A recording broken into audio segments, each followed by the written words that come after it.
Good afternoon, everybody. I'm eager to take your questions, so I'll try to be brief at the top.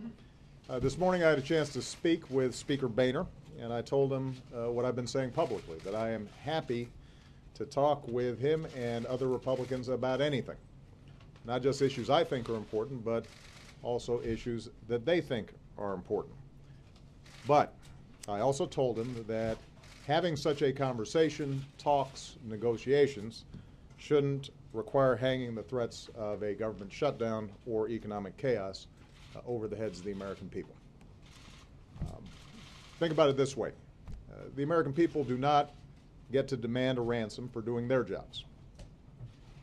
You don't get a chance to call your bank and say, I'm not going to pay my mortgage this month unless you throw in a new car and an Xbox. If you're in negotiations around buying somebody's house, you don't get to say, well, let's talk about the price I'm going to pay, and if you don't give me the price, then I'm going to burn down your house. That's not how negotiations work. That's not how it happens in business. It's not how it happens in private life. In the same way, members of Congress and the House Republicans in particular don't get to demand ransom in exchange for doing their jobs. And two of their very basic jobs are passing a budget and making sure that America is paying its bills. They don't also get to say, you know, unless you give me what the voters rejected in the last election, I'm going to cause a recession. That's not how it works. No American president would deal with a foreign leader like this. Most of you would not deal with either co-workers or business associates in this fashion, and we shouldn't be dealing this way here in Washington. And, you know, I've heard Republicans suggest that, well, no, this is reasonable, this is entirely appropriate, but as I've said before, imagine if a Democratic Congress threatened to crash the global economy unless a Republican president agreed to gun background checks or immigration reform. I think it's fair to say that Republicans would not think that was appropriate. So let's lift these threats from our families and our businesses, and let's get down to work. It's not like this is a new position that I'm taking here. I had Speaker Boehner and the other leaders in just last week. Either my chief of staff or I have had serious conversations on the budget with Republicans more than 20 times since March. So we've been talking all kinds of business. What we haven't been able to get are serious positions from the Republicans that would allow us to actually resolve some core differences. And they have decided to run out the clock until there's a government shutdown or the possibility to default, thinking that it would give them more leverage. That's not my characterization. They've said it themselves. That was their strategy from the start. And that is not how our government is supposed to run. It's not just me, by the way, who has taken the position that we're willing to have conversations about anything. Senate Democrats have asked to sit down with House Republicans and hash out a budget, but have been rejected by the House Republicans 19 times.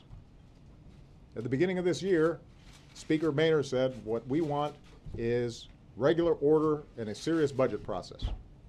So Senate should pass a bill and House should pass a bill, and then a committee comes together and they hash out their differences and they send the bill to the president. Well, that's exactly what Democrats did. Except somewhere along the way, House Republicans decided they wouldn't appoint people to the committee to try to negotiate. And 19 times they've rejected that. So even after all that, the Democrats in the Senate still passed a budget that effectively reflects Republican priorities at Republican budget levels, just to keep the government open. And the House Republicans couldn't do that either. The point is, I think not only the White House, but also Democrats in the Senate and Democrats in the House have shown more than ample willingness to talk about any issues that the Republicans are concerned about. But we can't do it if the entire basis of the Republican strategy is we're going to shut down the government or cause economic chaos if we don't get 100% of what we want. So my suggestion to the Speaker has been and will continue to be, let's stop the excuses. Let's take a vote in the House. Let's end this shutdown right now. Let's put people back to work. There are enough reasonable Republicans and Democrats in the House who are willing to vote yes on a budget that the Senate has already passed. That vote could take place today. Shutdown would be over. Then serious negotiations could proceed around every item in the budget. Now, as soon as Congress votes to reopen the government, it's also got to vote to meet our country's commitments, pay our bills, raise the debt ceiling.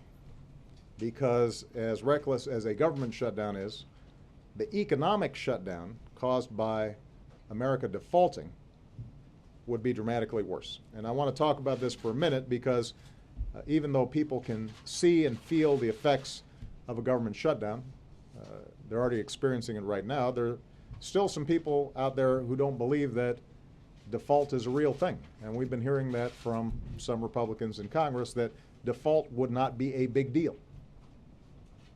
So let me explain this. If Congress refuses to raise what's called the debt ceiling, America would not be able to meet all of our financial obligations for the first time in 225 years. And because it's called raising the debt ceiling, I think a lot of Americans think it's raising our debt. It is not raising our debt. This does not add a dime to our debt. It simply says you pay for what Congress has already authorized America to purchase, whether that's the greatest military in the world or veterans benefits or Social Security, whatever it is that Congress has already authorized. What this does is make sure that we can pay those bills. Now, the last time that the Tea Party Republicans flirted with the idea of default, 2 years ago, markets plunged, business and consumer confidence plunged, America's credit rating was downgraded for the first time, and a decision to actually go through with it, to actually permit default, according to many CEOs and economists, would be, and I'm quoting here, insane, catastrophic, chaos. These are some of the more polite words. Warren Buffett likened default to a nuclear bomb, a weapon too horrible to use. It would disrupt markets. It would undermine the world's confidence in America as the bedrock of the global economy. And it might permanently increase our borrowing costs, which of course ironically would mean that it would be more expensive for us to service what debt we do have, and it would add to our deficits and our debt, not decrease them. There's nothing fiscally responsible about that. Now, preventing this should be simple. As I said, raising the debt ceiling is a lousy name, which is why members of Congress in both parties don't like to vote on it, because it makes you vulnerable in political campaigns. But it does not increase our debt. It does not grow our deficits. It does not allow for a single dime of increased spending. All it does is allow the Treasury Department to pay for what Congress has already spent. But, as I said, it's always a tough vote. People don't like doing it, although it has been done 45 times since Ronald Reagan took office. Nobody in the past has ever seriously threatened to breach the debt ceiling until the last 2 years. And this is the creditworthiness of the United States that we're talking about. This is our word. This is our good name. This is real.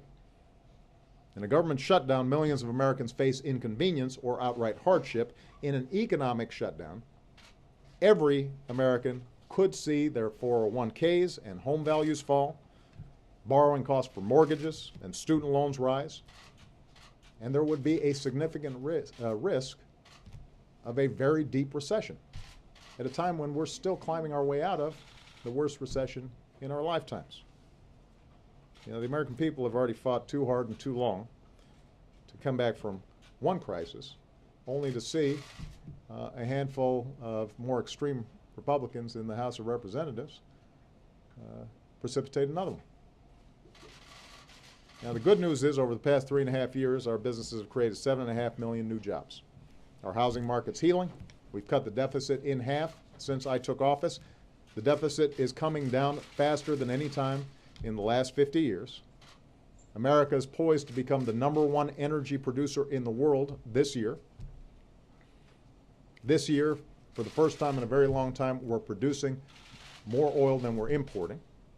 So we got a lot of good things going for us, but the uncertainty caused by just 1 week of this nonsense so far has caused businesses to reconsider spending and hiring. You've seen consumer confidence plunge to the lowest level since 2008. You've seen mortgages held up by thousands of homebuyers who aren't sure about the economic situation out there. And all this adds to our deficits. It doesn't subtract from it. So we can't afford these manufactured crises every few months. And as I said, this one isn't even about deficits or spending or budgets. Our deficits are falling at the fastest pace in 60 years. The budget that the Senate passed is at Republican spending levels. It's their budget that Democrats were willing to put votes on just to make sure the government was open while negotiations took place for a longer-term budget. And what's happened, the way we got to this point was one thing and one thing only, and that was Republican obsession with dismantling the Affordable Care Act and denying health care to millions of people. That law, ironically, is moving forward. So most Americans, Democrats and Republicans, agree that health care should not have anything to do with keeping our government open or paying our bills on time, which is why I will sit down and work with anyone of any party, not only to talk about the budget, I'll talk about ways to improve the health care system. I'll talk about ways that we can shrink our long-term deficits.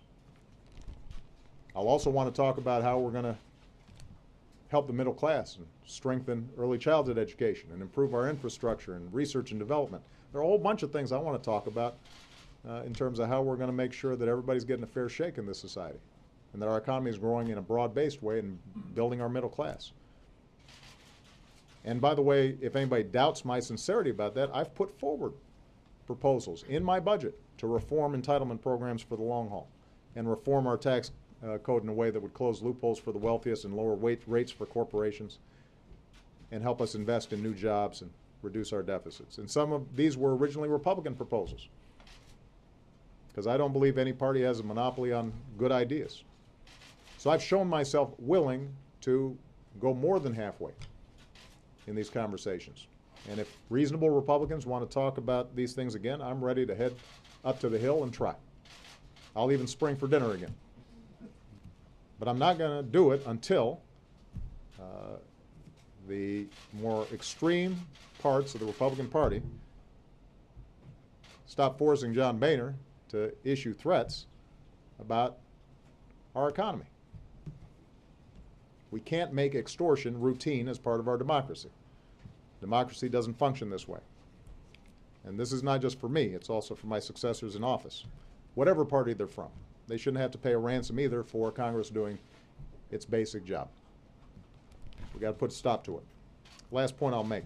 Already this week, I had to miss critical meetings in Asia to promote American jobs and businesses. And although, as long as we get this fixed, that's not long-term damage, whenever we do these things, it hurts our credibility around the world. It makes it look like we don't have our act together. And that's not something we should welcome. The greatest nation on earth shouldn't have to get permission from a few irresponsible members of Congress every couple of months just to keep our government open or to prevent an economic catastrophe. So let's pass a budget. Let's end this government shutdown. Let's pay our bills. Let's avert an economic shutdown. Let's drop the gimmicks, put aside what's good for any particular party, and let's focus on what's good for the American people, because they know we've got a lot of work to do. All right?